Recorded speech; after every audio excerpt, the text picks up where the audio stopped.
I think one of the most intriguing storylines in this campaign season has been the Democrats versus the Chamber of Commerce. The Chamber of Commerce is a right-wing business organization, and they have promised to collect up to $75 million to spend largely against Democrats across the country. What Think Progress found out is that they've taken $885,000 from 80 different foreign corporations and put it into their 501c6. Now that sounds like, complicated provision, obviously, in the legal framework of how you deal with elections, but it's very, very simple. That's a fund that goes towards political ads, and you cannot take money from foreign companies to run political ads here in the United States. It's illegal. You could take money from foreign companies and put it in what they call the 501c3, but then you couldn't use it for political ads. But they have, okay? So they're busted on that. Now, when we ask them, hey, what's going on? Who are your donors? Where's the money coming from? And we have a right to know because you might be doing something illegal here. You've taken nearly $1 million from all these foreign companies. They say, no, you do not have a right to know, and no, we're not going to tell you. In fact, their representative, Bruce Justin, was on with Chuck Todd on MSNBC, and that's almost entirely what he told us. Let's go to clip number 5 and watch. With this 501c6, you don't have to release it. The law says you do not have to disclose individual donations to this part of your organization. Correct. Why not disclose?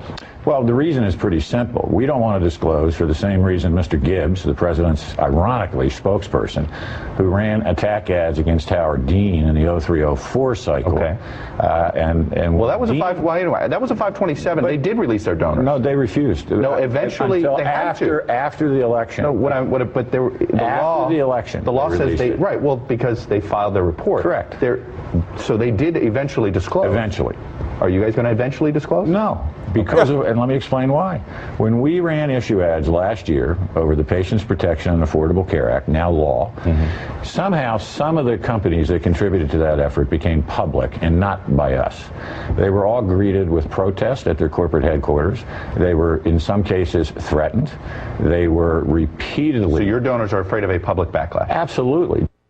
Well, okay, that's very clear. Look, we think we're doing something nefarious and we're going to get a public backlash and our customers aren't going to like it. And maybe their shareholders won't even like it. The owners of the company might not like it. But our business executives have decided that we're going to do these political attack ads. And we like to do them in secret. Is that okay? Oh, yeah, but at some point Gibbs did something. But wait a minute. He disclosed within the timeline that he was supposed to. Yeah. Are you going to do that? Hell no! Hell no, we're not going to disclose. We're not going to disclose now. We're not going to disclose after the election because we'd like to spend secretly corporate money and maybe even foreign money, maybe illegally so, to make sure that we attack the Democrats and get our interests passed.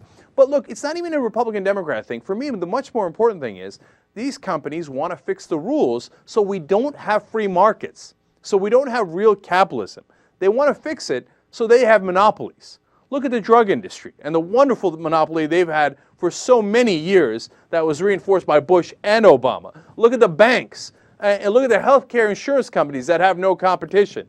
Okay? How do they do that? They do it by buying politicians. And when you say, hey, can we find out where that money came from that bought the politicians? They said, nope, can't do that. Won't disclose it. We might get in trouble. Well, then it's very clear what's happening, isn't it? Chuck Dodd's going to continue along that line of questioning. Let's go to clip number 6. I'll be honest, it's kind of a depressing outlook that the fact that we think that being public about where you stand on an issue, you don't want to go public because of you just fear of some sort of potentially negative retribution. There is negative retribution. There's a history and track record of retribution here. And that's why we, the Chamber... Politics ain't beanbag. Well, of course it's not. But, I mean, the president didn't disclose his contributors in 08. SEIU said they could be accused of the same thing. He disclosed all. I mean, in the FEC report, we saw all the contributors over $200. Did you? Over $200. Yes, that's the law. I mean, why not have some form of that?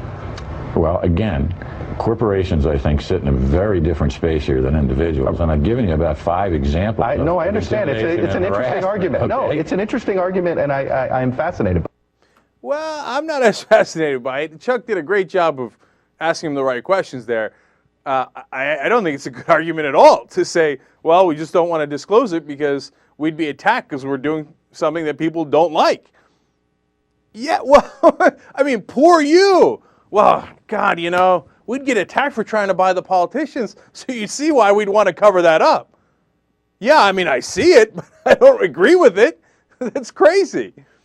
And, he's saying over there that, well, look, Obama, he didn't disclose. Yeah, he did. Well, okay. Well, he didn't disclose for under $200, but he doesn't have to. What, is the Chamber of Commerce getting donations under $200? I don't think so. Okay. No, they're getting very, very large donations from people who will benefit from the tax cuts, from the tax loopholes, from the non-regulation and the deregulation. And they don't want you to know because they want to rob you blind without telling you who the robbers are.